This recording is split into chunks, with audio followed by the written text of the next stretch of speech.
Hello friends, आज की class में हम लोग देखने वाले हैं थर्मोडायनेमिक के जनरल इंट्रोडक्शन के बारे में देखने वाले हैं। यह एमएससी सेकेंड सेम के लिए एमपी क्वेश्चन है और बीएससी केमिस्ट्री के लिए भी एमपी हो जाता है, क्योंकि यह थर्मोडायनेमिक के बारे में जनरली इंट्रोडक्शन होता है। यह 11th भी क्लास में भी के लिए भी मोस्ट एमपी क्वेश्चन है। तो क्योंकि ये इंट्रोडक्शन है तो डिटेल में समझना इसको ज़रूरी है। तो आइए स्टार्ट करते हैं आज का क्लास थर्मोडायनेमिक। ठीक है, सबसे पहले हम लोग देख लेते हैं डेफिनेशन। इसका डेफिनेशन क्या होता है थर्मोडायनेमिक का, उसको देख लेते हैं। फिर बाद में धीरे धीरे हम सभी प्रोसेस को देखने वाले हैं। ठीक है, तो देख लेते हैं इसका क्या देखने वाले हैं इसके हम लोग। एक मिनट, देखने वाले हैं इसके हम लोग डेफिनेशन। ठीक है, तो डेफिनेशन देखने वाले हैं। तो क्या होता है थर्मोडायनेमिक के वह विज्ञान होता है या वह साइंस होता है जिसके लिए एनर्जी क्या होता है कन्वर्जन, विशेष रूप से हीट और वर्क के बीच में क्या करता है संबंध या रिलेशन स्थापित करता है। किसके बीच में? फर्स्ट होता है हम लोग का एनर्जी। ठीक है, एनर्जी का क्या होता है कन्वर्जन करता है या रूपांतरण करता है या चेंजेस करता है। ठीक है, या चेंजेस करता है। और सेकंड हम लोग का क्या होता है हीट। हीट जो होता है हीट और कार्य का क्या कहता है हीट और वर्क का। ठीक है, हीट प्लस वर्क का क्या करता है इसमें रिलेशनशिप बताता है। ठीक है, क्या कर रहा है सबसे पहले एनर्जी का क्या कर रहा है रूपांतरण कर रहा है, चेंजेस कर रहा है। और हीट और वर्क में क्या बता रहा है रिलेशनशिप बता रहा है कि ये इसमें हीट में और वर्क में क्या रिलेशनशिप है। ठीक है, एक दूसरे से कैसे संबंधित है इसको कौन बताता है हम लोग का थर्मोडायनेमिक बताता है। ठीक है, यह फिजिकल केमिकल प्रक्रियाओं में जैसे कि एनर्जी इक्विलिब्रियम को या संतुलन को समझने में मदद करता है। कौन? थर्मोडायनेमिक। ठीक है, तो हम लोग के लिए थर्मोडायनेमिक एकदम इजी है, इसका डेरिवेशन थोड़ा सा डिफिकल्ट है। तो डेरिवेशन तो हम देखने वाले नहीं हैं, इसके इंट्रोडक्शन को हम लोग समझने वाले हैं। तो आज का वीडियो हम लोग को इंट्रोडक्शन को क्लियरली समझा देगा। ठीक है, तो थर्मोडायनेमिक के मुख्य गुण भाग क्या होता है? फर्स्ट होता है हम लोग का सिस्टम और सराउंडिंग। तो सिस्टम और सराउंडिंग को कौन नहीं जानते, हम लोग तो 11 से पढ़ के आ रहे हैं। ठीक है, फिर भी इसको हम लोग आसान भाषा में समझने की कोशिश करने वाले हैं। तो थर्मोडायनेमिक हम किसी विशिष्ट सिस्टम को अध्ययन या स्टडी के लिए चुनते हैं। यहाँ पर क्या होता है सब कुछ उसके परिवेश सराउंडिंग कहलाता है। ठीक है, यहाँ पर क्या होता है ये यहाँ पर एक सिस्टम होता है। क्या है ये? हम लोग का सिस्टम होता है जिसे हम लोग क्या करते हैं इसी को हम लोग स्टडी के लिए चुनते हैं। ठीक है, स्टडी के लिए चुनते हैं। और इसके बाकी कुछ यहाँ पर जो होता है ये क्या होता है, ये जो भाग होता है हम लोग का क्या होता है ये सराउंडिंग होता है। ये सराउंडिंग कहलाता है क्योंकि ये सिस्टम के क्या है ऊपरी आवरण है, परिवेश है, सराउंडिंग है। तो ये हम लोग इसी भाग को जहाँ पर है इसको हम लोग स्टडी के लिए चुनते हैं। किसको? सिस्टम को। ठीक है, अब सिस्टम के हम लोग टाइप से देख लेते हैं ताकि आप लोग को इजीली समझ में आ सके। सिस्टम के टाइप्स को देखेंगे तो फर्स्ट होता है हम लोग का ओपन सिस्टम, क्लोज्ड सिस्टम और आइसोलेटेड सिस्टम। ठीक है, तो ओपन सिस्टम हम लोग का क्या होता है इसमें क्या होता है हीट जो होता है और मैटर होता है। हीट और मैटर, ठीक है, प्लस मैटर, इसमें क्या होता है दोनों में आदान प्रदान होता है। ठीक है, हीट और मैटर में आदान प्रदान होता है। जैसे कि हम लोग खुला पात्र लेते हैं। ठीक है, इसमें मान के चलते हैं इसमें गर्म पानी रखा हुआ है, खुला पात्र है, पानी रखा हुआ है। ठीक है, पानी रखा हुआ है तो इसमें क्या हो रहा है इसमें हीट का भी आदान प्रदान हो रहा है। ठीक है, और इसमें का मैटर जो है इसमें जो भी मटेरियल है उसका भी आदान प्रदान हो रहा है एक दूसरे में। ठीक है, तो ये आदान प्रदान होने की जो प्रोसेस है खुला सिस्टम है, क्योंकि प्रोसेस खुला तरीके से हो रहा है इसलिए खुला सिस्टम है। ठीक है, तो ये हम लोग को क्या कहलाता है ओपन सिस्टम कहलाता है। ठीक है, अब क्लोज सिस्टम की बात करें तो क्लोज सिस्टम में क्या होता है मान के चल लेते हैं हम कोई गर्म बर्तन उसको ढक के पूरी तरह से कवर करके रखते हैं, इसको पूरी तरह से कवर करके रखते हैं। ठीक है, इसमें ढका हुआ है तो ये पूरी तरह से कवर हुआ है तो ना इसमें मैटर का आदान प्रदान होता है और ना ही क्या चीज़ का और ना ही हम लोग का हीट का आदान प्रदान होता है। ठीक है, तो ये हम लोग का क्या होता है ना ऊष्मा का आदान प्रदान होता है और ना ही हीट का आदान प्रदान होता है। केवल क्या होता है इसमें सॉरी, क्लोज्ड सिस्टम में क्या होता है, ये तो आइसोलेटेड सिस्टम की बात हो गई जो अभी हम लोग बोले। लेकिन क्लोज्ड सिस्टम में क्या होता है, ऊष्मा का तो यहाँ पर आदान प्रदान होता है। यहाँ पर ऊष्मा का तो आदान प्रदान हो रहा है क्योंकि यहाँ पर क्या हो रहा है, एक गर्म यहाँ पर कोई रखा हुआ है, यहाँ पर गर्म रखा हुआ है, इसमें ऊष्मा निकलेगा ना बाहर से, इसमें ऊष्मा निकलता है बाहर से जो बर्तन रखा हुआ है, तो ऊष्मा का तो यहाँ पर आदान प्रदान हो रहा है। लेकिन यहाँ पर जो द्रव्य है यहाँ पर भरा हुआ है उसका क्या होता है, आदान प्रदान नहीं होता है। तो ये हम लोग का क्या कहलाता है, क्लोज्ड सिस्टम कहलाता है। एग्जाम्पल के लिए ढका हुआ गर्म बर्तन। अब आइसोलेटेड सिस्टम की बात करें तो इसमें क्या होता है, जैसे कि फर्स्ट ही एग्जाम्पल में हम लोग समझे हैं, यहाँ पर कोई थर्मस है, यहाँ पर ठीक है, क्या है, यहाँ पर थर्मस है, थर्मस है यहाँ पर थर्मस है। तो क्या हो रहा है, यहाँ पर थर्मस में हम लोग जानते हैं गर्म पानी को रखते हैं, तो उसमें क्या होता है, जो पानी होता है वो गर्म ही रहता है, ठीक है। उसमें ना हीट का आदान प्रदान हो रहा है, ना ही ऊष्मा का आदान प्रदान होना है रहा है, ना ही द्रव्य का। तो ये हम लोग का क्या होता है, हम लोग का आइसोलेटेड सिस्टम होता है, जिसमें क्या होता है हम लोग का, ना कि हम लोग का ऊष्मा का, ना कि हीट का, और ना कि हम लोग का जो लिक्विड है या द्रव्य का कोई भी आदान प्रदान नहीं हो रहा है। तो ये हम लोग का क्या कहलाता है, आइसोलेटेड सिस्टम कहलाता है। आई होप इतना आप लोगों को क्लियरली समझ में आ गया होगा फ्रेंड्स। अब हम लोग आगे बढ़ते हैं, आगे देखने वाले हैं थर्मोडायनेमिक प्रॉपर्टीज़ को डिटेल में देखने वाले हैं। तो ये क्या होता है, फर्स्ट हम लोग का होता है एक्सटेंसिव प्रॉपर्टी, जो कि क्या होता है, यह एक सिस्टम होता है, तंत्र होता है, जिसका क्या होता है, साइज और जो अमाउंट होता है उस पर निर्भर करता है या डिपेंड करता है। किस किस में डिपेंड कर रहा है, साइज और क्या होता है, अमाउंट, ठीक है, अमाउंट या मात्रा, उस पर क्या करता है, ये डिपेंड करता है। जैसे कि क्या हो गया, हम लोग का मास हो गया, वॉल्यूम हो गया, ये हम लोग का क्या होता है, एक्सटेंसिव प्रॉपर्टीज हो जाता है, ठीक है। अब हम लोग देखेंगे एक्सटेंसिव प्रॉपर्टीज़। तो इंटेंसिव प्रॉपर्टीज़ क्या होता है, इसको देख लेते हैं।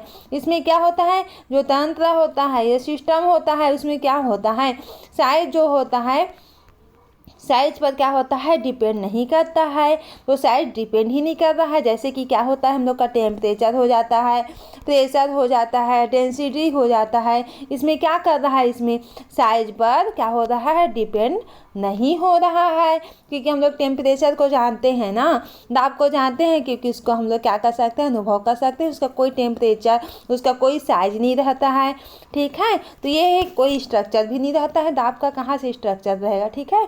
तो ये हम लोग का किस में ये होता है, हम लोग के इंटेंसिव प्रॉपर्टीज होता है। आप लोग इतना एक्सटेंसिव इंटेंसिव में डिफरेंट कर पाएंगे, आई होप, ठीक है। तो यहाँ पास जो साइज है, साइज को आप लोग याद रख लेना कि इंटेंसिव प्रॉपर्टीज़ में क्या होता है, साइज पर डिपेंड नहीं करता है, ठीक है, जिसमें टेम्परेचर और प्रेशर आता है, ठीक है। आई होप इतना आप लोग को क्लियरली समझ में आ गया होगा फ्रेंड्स। अब हम लोग देखते हैं आगे का प्रोसेस। सेकेंड हम लोग का क्या होता है, थर्मोडायनेमिक प्रोसेस होता है। इसमें क्या होता है, ऊष्मागतिकी में कई प्रक्रियाएं होती हैं, जैसे कि जिनमें एनर्जी के स्थानांतरण के तरीके भी भिन्न होते हैं। फर्स्ट होता है हम लोग का आइसोथर्मल प्रोसेस। हम लोगों ने इसके ग्राफ को अच्छे से डिटेल में देख लिया फ्रेंड्स। अगर उस वीडियो को नहीं देखा होगा तो जा कर के देख लें, क्योंकि ये सब हम लोग ग्राफ में बना चुके हैं, ठीक है, और समझ भी ले हैं इसको। तो ये हम लोग जनरल इंट्रोडक्शन देख रहे हैं, इसलिए इसको भी देखना ज़रूरी है इसमें। तो आइसोथर्मल प्रोसेस में क्या होता है, टेम्परेचर, आइसो मतलब थर्मल क्या होता है, जिसमें temperature, thermal it means temperature, ठीक है। तो टेम्परेचर क्या होता है, हम लोग का कांस्टेंट होता है, स्थिर होता है, जो क्या होता है हम लोग का आइसोथर्मल प्रोसेस होता है। एडियाबैटिक प्रोसेस क्या होता है, जिसमें क्या होता है, ऊष्मा का कोई आदान प्रदान नहीं होता है। ये किस्म की तरह का देकर है, उसमें आइसोथर्मल की तरह प्रोसेस की वहाँ पर क्या देखे थे हम लोग, आइसोथर्मल प्रोसेस देखे, क्लोज्ड सिस्टम, और क्या देखे थे, ओपन सिस्टम देखे थे, ठीक है। और तो ये हम लोग का एडियाबैटिक प्रोसेस जो होता है वो क्या करता है, ऊष्मा का कोई आदान प्रदान नहीं करता है। यहाँ पर देखे थे ना आइसोलेटेड सिस्टम, ठीक है। यहाँ पर क्या होता है, आइसोलेटेड सिस्टम की तरह क्या कर रहा है, काम कर रहा है कौन, एडियाबैटिक सिस्टम। इसमें क्या हो रहा है, ऊष्मा का कोई आदान प्रदान नहीं होता है। तो क्या होता है इसमें, जो क्यों होता है, हीट होता है, क्या होता है हम लोग का कांस्टेंट होता है, ठीक है, स्थिर होता है। और आइसोबारिक इट मीन्स बारीक, बाहरिक इट मीन्स दाब को बताता है, ठीक है। तो ये हम लोग का क्या होता है, दाब जो होता है, दाब प्रेशर, ठीक है। ये क्या होता है हम लोग का, कांस्टेंट होता है, ठीक है। कांस्टेंट इट मीन्स जो प्रेशर होता है शून्य होता है हम लोग का। तो ये हम लोग का क्या कहलाता है, आइसोबारिक प्रोसेस कहलाता है, ठीक है। अब देखते हैं फोर्थ आइसोकोरिक, इट मीन्स क्या होता है, आयतन, आयतन वॉल्यूम। तो वॉल्यूम क्या होता है, इसमें कांस्टेंट होता है। तो ये हम लोग का क्या होता है, आइसोकोरिक प्रोसेस हो जाता है। अब 5 को देखते हैं। 5 में क्या होता है हम लोग का, रिवर्सिबल प्रोसेस होता है, ठीक है। तो ये क्या होता है हम लोग का, बहुत छोटे छोटे परिवर्तन के कारण संतुलन में रहता है, रिवर्सिबल हो रहा है यहाँ पर, ठीक है। 6 होता है इरिवर्सिबल प्रोसेस होता है। तो यहाँ पर क्या होता है, संतुलन बनाए बिना तेजी से होता है, ठीक है। संतुलन नहीं बनाए रहता है बिना तेजी से, यहाँ पर जो गति होती है यहाँ पर इरिवर्सिबल प्रोसेस जो होता है वो हो जाता है, ठीक है हम लोग का। अब देखते हैं हम लोग थर्ड क्या होता है, लॉ ऑफ थर्मोडायनेमिक्स। तो थर्मोडायनेमिक्स के लॉ को देख लेते हैं, तो हम लोग इजीली इसको समझने वाले हैं, ठीक है। तो सबसे पहले देख लेते हैं जीरोथ लॉ ऑफ थर्मोडायनेमिक। तो जीरोथ लॉ क्या कहलाता है हम लोग का, क्या कहा जाता है, इसके बारे में देख लेते हैं, ठीक है। यदि दो प्रणालियाँ किसी तीसरी प्रणाली के साथ क्या होता है, उसमें संतुलन में होता है। यहाँ पर क्या होता है, दो है, क्या है, कोई दो इंसान है, ठीक है। दो इंसान क्या होता है, कोई यहाँ पर एक तीसरी इंसान है, यहाँ पर तीसरी इंसान है। तो क्या करता है, उसके साथ में क्या करता है, हीट जो होता है उसको क्या करता है, इक्विलिब्रियम संतुलन में बनाए रखता है। तो आपस में क्या होता है, उसमें ही संतुलन में रहते हैं एक दूसरे के, ठीक है। ये दोनों हीट है इन लोग, तो इसमें उसमें ही संतुलन में इन लोग हीट के संतुलन इक्विलिब्रियम में होते हैं, ठीक है। तो ये हम लोग का क्या कहलाता है, जीरोथ लॉ कहलाता है। आई होप इतना आप लोग को क्लियरली समझ में आ गया। इसका इंपॉर्टेंट क्या होता है जीरोथ लॉ का, इससे तापमान की अवधारणा विकसित होती है। किसकी अवधारणा विकसित कर सकते हैं, तापमान की, टेम्परेचर की, ठीक है। आप देखते हैं हम लोग बी क्या होता है हम लोग का, first law of thermodynamic. First law of thermodynamic क्या कहता है, जिसे हम लोग क्या बोलते हैं, ऊर्जा संरक्षण का नियम भी कहते हैं। इसमें क्या होता है, ना ऊर्जा नष्ट होता है, ना क्या कहता है, ऊर्जा को ना नष्ट किया जाता है और ना ही बनाया जा सकता है। ये होता है एनर्जी, ठीक है। एनर्जी को क्या किया जाता है, ना नष्ट किया जाता है ना ही बनाया जा सकता है। ये एक एनर्जी से दूसरे एनर्जी में क्या करता है, चेंज होने का कार्य करता है। उसी को ही हम लोग फर्स्ट लॉ ऑफ थर्मोडायनेमिक कहते हैं, ठीक है। जैसे कि कोई लड़की है, ठीक है, लड़की है और कपड़ा पहनती है, ठीक है। तो कपड़ा को तो चेंज कर करके पहनेगी, गुलाबी पहनेगी, रेड पहनेगी, सुंदर सुंदर कपड़ा पहनेगी, लेकिन लड़की तो वही है ना, लड़की तो वही है, ठीक है। लड़की तो चेंज नहीं हो जाएगी कपड़ा के साथ में, ठीक है। लड़की तो जैसी की वैसी रहेगी, ओनली क्या हो रहा है, कपड़ा जो है चेंज हो रहा है। तो क्या कर रहा है, वो अपने रूप को चेंज कर रहा है, लेकिन लड़की तो वही है। तो हम लोग का एनर्जी तो वही है, वो एक रूप से दूसरे रूप में परिवर्तित हो रही है, ठीक है, लेकिन खुद चेंज नहीं होती है, ठीक है। उसको ना प्रोडक्शन किया जा सकता है एनर्जी को, ना ही उसका क्षय किया जा सकता है, ठीक है। तो लड़की जो होती है उसको हम लोग जो कपड़ा पहनती है तो क्या कर रही है, तो ना चेंज होती है ना ही नष्ट होती है, जैसी की तैसी रहती है, ठीक है। कुछ भी कपड़ा पहने, ठीक है, और जैसी की तैसी रहती है। उसी प्रकार हम लोग का एनर्जी होती है, ना नष्ट होती है ना क्षय होती है, एक रूप से दूसरे रूप में क्या होती है, बदलने का काम करती है, ठीक है। अब हम लोग देखते हैं मैथमेटिकल एक्सपेंशन को देख लेते हैं। तो ये हम लोग का क्या होता है, डेल यू इक्वल क्या होता है, क्यू माइनस डब्ल्यू होता है। जिसमें क्या होता है, डेल यू जो होता है क्या होता है हम लोग का, इंटरनल एनर्जी होता है, ठीक है। क्या होता है हम लोग का, ये इंटरनल एनर्जी होता है। क्यों, क्या होता है हम लोग का, जो तंत्र है उसका क्या होता है, तंत्र द्वारा ली गई ऊष्मा जो होती है वो हम लोग का क्यू से डिनोट करते हैं। और डब्ल्यू क्या होता है, तंत्र द्वारा कितना कार्य, कितना बल लगाया गया है, कितना कार्य किया गया है, ठीक है, कितना वर्क उसमें किया गया है, वो हम लोग का क्या होता है, डब्ल्यू होता है, ठीक है। आई होप इतना आप लोगों को क्लियरली समझ में आ गया होगा फ्रेंड्स। अब हम लोग इसके एग्जाम्पल को देख लेते हैं। यह गैस का क्या करता है, संपीड़न करने का कार्य करता है, ठीक है। इसकी इंटरनल एनर्जी क्या होती है, इंटरनल एनर्जी जो होती है क्या हो रही है, इंटरनल एनर्जी जो है इंक्रीज हो रही है। ठीक है, अब देखते हैं हम लोग सेकेंड लॉ ऑफ थर्मोडायनेमिक, जो कि क्या होता है, एंट्रोपी का नियम कहलाता है। कौन, सेकेंड लॉ। तो सेकेंड लॉ क्या कहता है हम लोग का, एंट्रोपी का नियम कहलाता है। तो एंट्रोपी क्या होता है हम लोग का, किसी भी यहाँ पर एंट्रोपी क्या होता है उसको पहले जान लेते हैं। ठीक है, तो एंट्रोपी क्या होता है, अव्यवस्था का माप होता है। ठीक है, अव्यवस्था का माप होता है। एंट्रोपी जो होता है क्या होता है, अव्यवस्था का माप होता है। ठीक है, ये हम लोग का क्या होता है, एंट्रोपी होता है। तो इसको देख लेते हैं, कोई भी जो ऊष्मा होती है, ऊष्मा इंजन होती है, 100% दक्षता के साथ कार्य नहीं कर सकता। क्या कर रहा है, ऊष्मा इंजन है, और क्या हो रहा है, 100% 100% दक्षता के साथ कार्य नहीं कर सकता है, क्योंकि कुछ जो एनर्जी होती है वहाँ पर से क्या होता है, हानि के रूप में निकल जाती है। ठीक है, तो ये एंट्रोपी की अवस्था की माप क्या होती है उसको देख लेते हैं। किसी तंत्र की अवस्था या रैंडमनेस को ही हम लोग क्या कहते हैं, एंट्रोपी कहते हैं। जैसे कि हम लोग कोई भी प्रार्थना या प्रेयर कर रहा है, कोई स्टूडेंट जो होते हैं वो क्या कर रहे हैं, प्रेयर कर रहे हैं, ये स्टूडेंट है। ठीक है, ये लोग क्या कर रहे हैं, प्रेयर कर रहे हैं। ठीक है, यहाँ पर तो ये एक लाइन से प्रेयर करते हैं, एक लाइन में खड़े होते हैं, और उसी को हम लोग जो स्टूडेंट है उसको क्या कर देते हैं, अलग अलग जगह में अनिश्चित क्रम में रख देते हैं। तो ये हम लोग का क्या हो जाता है, ये व्यवस्थित नहीं होता है, अव्यवस्थित हो जाता है। तो इसी की जो रैंडमनेस होती है, ठीक है, इसी की जो माप होती है, इसी को हम लोग क्या बोलते हैं, एंट्रोपी कहते हैं। आई होप इतना आप लोग को क्लियरली समझ में आ गया होगा फ्रेंड्स। हम लोग आगे चलते हैं, अब देख लेते हैं मैथमेटिकल एक्सपेंशन।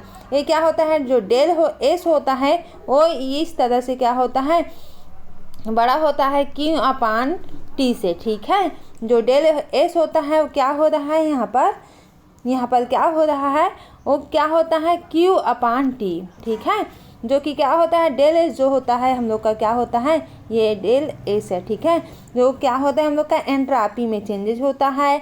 क्यों क्या होता है, तंत्र को जो दी गई ऊष्मा है वो होता है। ठीक है, टी क्या होता है, टेम्परेचर होता है। ये हम लोग का क्या होता है, मैथमेटिकल एक्सपेंशन हो जाता है। अब एग्जाम्पल की बात करते हैं, बर्फ का क्या होता है, एंट्रोपी जो होती है पिघलता है। बर्फ क्या हो रहा है, अगर हिम है यहाँ पर तो ये पिघल रहा है। ठीक है, पिघल रहा है तो क्या होता है, इससे एंट्रोपी जो होती है, एंट्रोपी जो होती है क्या हो रही है, इंक्रीज हो रही है। गैस का फैलना क्या हो रहा है, एंट्रोपी, क्योंकि अव्यवस्थित है, अव्यवस्थित तरीके से फैलेगा, इधर उधर फैलेगा तो हमें क्या पता चलेगा। ठीक है, तो ये हम लोग का क्या हो जाता है, एंट्रोपी के एग्जाम्पल हो जाता है। आई होप इतना आप लोग को क्लियरली समझ में आ गया होगा फ्रेंड्स। अब हम लोग देखते हैं थर्मोडायनेमिक का थर्ड लॉ। थर्ड लॉ क्या होता है, थर्ड लॉ जो कि क्या होता है, शून्य केल्विन में टेम्परेचर की किसी आदर्श क्रिस्टल की एंट्रोपी शून्य होती है। क्या हो रही है, शून्य केल्विन है, उसका जो टेम्परेचर है किसी जो आदर्श को हम लोग क्या बोलते हैं, आइडियल बोलते हैं, आइडियल बोलते हैं। ठीक है, तो आइडियल क्रिस्टल की एंट्रोपी क्या होती है, शून्य होती है। ये हम लोग की क्या कहलाती है, थर्ड लॉ ऑफ थर्मोडायनेमिक्स कहलाती है। आई होप इतना आप लोग को क्लियरली समझ में आ गया होगा फ्रेंड्स। महत्व की बात करते हैं, इसमें क्या होता है, एब्सोल्यूट जीरो की अवधारणा आती है। यहाँ पर किसी पदार्थ की न्यूनतम संभव एनर्जी अवस्था की भविष्यवाणी करता है। ठीक है, क्या कर सकते हैं, फ्यूचर बता सकते हैं किसका, एनर्जी के अवस्था का, कि किस प्रकार से एनर्जी है वह क्रमबद्ध है। ठीक है, अवस्था क्या है, उसका पोजीशन क्या है, उसको हम लोग इस तरीके से हम लोग बता सकते हैं किसका, थर्ड लॉ ऑफ थर्मोडायनेमिक्स से। ठीक है, और third law it means thermodynamics से हम लोग किसके बता सकते हैं, थर्मोडायनेमिक के थर्ड लॉ से बता सकते हैं कि जो एनर्जी होती है उसकी पोजीशन की हम लोग क्या कर सकते हैं, भविष्यवाणी या फ्यूचर देख सकते हैं। आई होप इतना आप लोग को क्लियरली समझ में आ गया होगा फ्रेंड्स। अब हम लोग एप्लीकेशन देख लेते हैं, इसका जनरल इंट्रोडक्शन देख लीजिए, इसके टाइप से देख लीजिए, इतना तो आई होप क्लियर हो ही गया होगा आप को। ठीक है, समझ में आ गया होगा जितना है। ठीक है, अब देखते हैं हम लोग एप्लीकेशन ऑफ थर्मोडायनेमिक्स।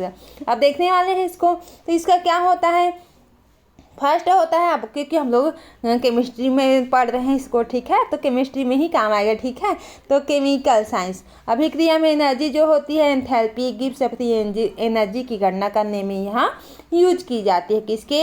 एंथैल्पी, ठीक है, एंथैल्पी जिसे हम लोग एस से डिनोट करते हैं, और गिव्स फ्री एनर्जी जिसे जी से डिनोट करते हैं। और फ्री एनर्जी से क्या होता है, इसकी गणना करने में क्या करते हैं हम लोग, थर्मोडायनेमिक का यूज किया जाता है, ठीक है। सेकंड होता है हम लोग का इंजीनियरिंग, जैसे कि इंजन देखे हैं ना, सेकंड लॉ में देखे हैं इंजन के बारे में। तो ये रेफ्रिजरेशन और पावर प्लांट में ये एनर्जी इक्विलिब्रियम में, संतुलन में हम लोग की मदद करती है, ठीक है, समझने में। थर्ड देखते हैं भौतिकी या फिजिकल, पदार्थ जो होती है, मेटल जो होती है, ठीक है, मटेरियल्स जो कि क्या होती है, हीट की गुणों को अध्ययन स्टडी करने के लिए हेल्पफुल होती है, ठीक है। अब फोर्थ देखते हैं बायोलॉजी, बायोलॉजी साइंस, बायोसाइंस या जीव विज्ञान, ठीक है। तो इसको देख लेते हैं। जैव रासायनिक प्रक्रियाओं में एटीपी के उत्पादन में ऊर्जा प्रवाह को समझने में, ठीक है, महत्वपूर्ण होती है। इसका ये एप्लीकेशन है इसका थर्मोडायनेमिक का, ठीक है। अब हम लोग देखते हैं 5 पर्यावरण विज्ञान, ठीक है, इन्वायरमेंटल साइंस, ऊष्मा संतुलन और ग्लोबल वार्मिंग को समझने के लिए काम आती है। ग्लोबल वार्मिंग क्या होता है इसको देख लेते हैं ताकि आप लोग कंफ्यूज ना हो, ठीक है। तो जो पृथ्वी है उसका टेम्परेचर जो होता है, क्या होती है, टेम्परेचर जो होता है धीरे धीरे क्या हो रहा है, इंक्रीज हो रहा है। किसके कारण? CO2 गैस के बढ़ने के कारण, मीथेन गैस के बढ़ने के कारण, ये कई प्रकार के गैस हैं, उसके अगर इसमें वृद्धि हो रही है तो ग्लोबल वार्मिंग, इट मीन्स पृथ्वी की जो टेम्परेचर है धीरे धीरे इंक्रीज हो रही है। इसी को ही हम लोग क्या बोलते हैं, ग्लोबल वार्मिंग बोलते हैं। इतना तो क्लियरली डिटेल में समझ में आ गया होगा फ्रेंड्स। कंक्लूजन की बात करें हम लोग तो क्या होता है, थर्मोडायनेमिक विज्ञान का एक अनिवार्य भाग है, ठीक है। समझना पढ़ना बहुत इंपॉर्टेंट हो जाता है क्योंकि ये एनर्जी को, उष्मा के जितना है सबको समझने में, temperature, entropy, Gibbs free energy सबको समझने में हेल्पफुल होता है, ठीक है। तो ये विभिन्न रूपों, उनके रूपांतरण को समझने में सहायता करता है। इसके नियमों का उपयोग विभिन्न क्षेत्रों में किया जाता है, जैसे हमारे दैनिक जीवन में टेक्निक विकास में को बढ़ावा देने में यहाँ IMP हो जाता है, ठीक है। इसलिए हम लोग इसको पढ़ते हैं क्योंकि ये हम लोग के दैनिक जीवन के लिए बहुत महत्वपूर्ण है, ठीक है। आई होप आज का वीडियो लेक्चर आप लोग को क्लियरली समझ में आ गया होगा फ्रेंड्स। तो आप लोग को अगर समझ में आ गया है तो लाइक ज़रूर से करें ताकि मुझे भी अच्छा लगे और आप लोग को मुझे भी पता चले कि आप लोग को कितना समझ में आया है, ठीक है। और चैनल में नहीं है तो सब्सक्राइब कर लें, अपने फ्रेंड्स के साथ हो सके तो शेयर कर दें। आज का क्लास को यहीं से एंड करते हैं। Thank you.